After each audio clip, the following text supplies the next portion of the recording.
guess second time you're playing them this year, fourth time in 2 years.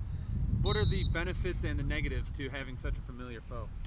You know, it's one of those things. You know, West Michigan should be celebrating the fact that two rivals are in the Final Eight in the national playoffs. So you know, there's only 8 of us left, and 2 of them right here. Should be proud of the institutions, proud of the programs, the coaching staffs, the players. So you know, I tell our guys, you know, it's a celebration of playing a great opponent.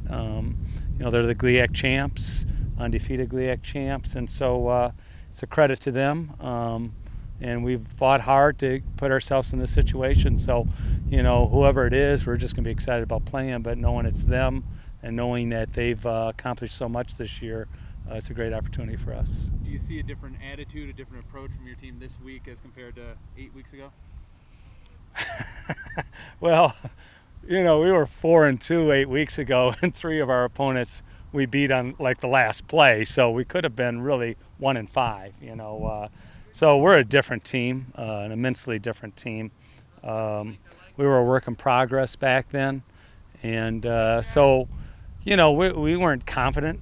We didn't execute very well. We didn't do things the way we were hoping we were coached to do, and so we're a lot different. So are they. You know, you can't. You know, people talk about, well, you know, it's the second time. What's the difference going to be?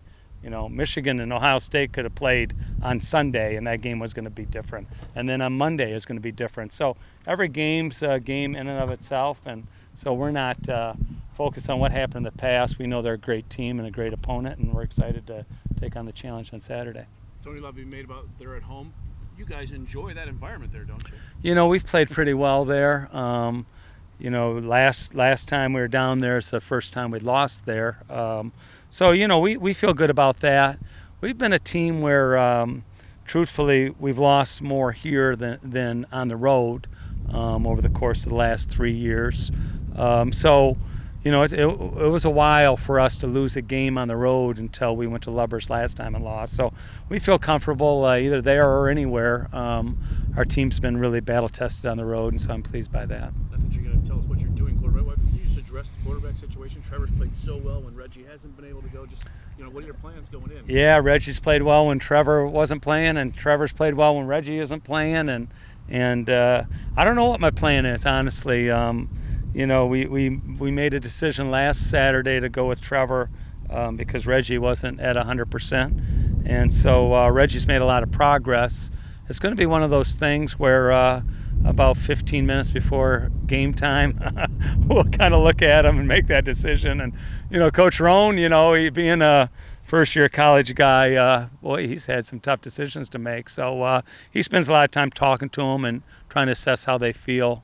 You know, Reggie's had several challenges health-wise, but he is coming along and probably progressed more this week than he has in the last probably 6.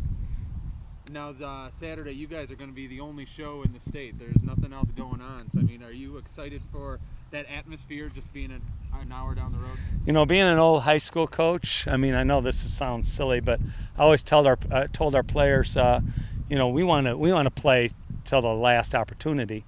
And that was Thanksgiving weekend as a high school coach. So now we just talked about this earlier. You know, we'll be the last teams in Michigan to play in Michigan for this whole year. So that's pretty cool. December 1st tomorrow, and still playing football. You know, again, it's a credit to Ferris State. It's a credit to Grand Valley, and it's just a cool thing. You know, it's hard. There's 170 Division II teams. And for both of us to be in the Final 8, that's some real serious work.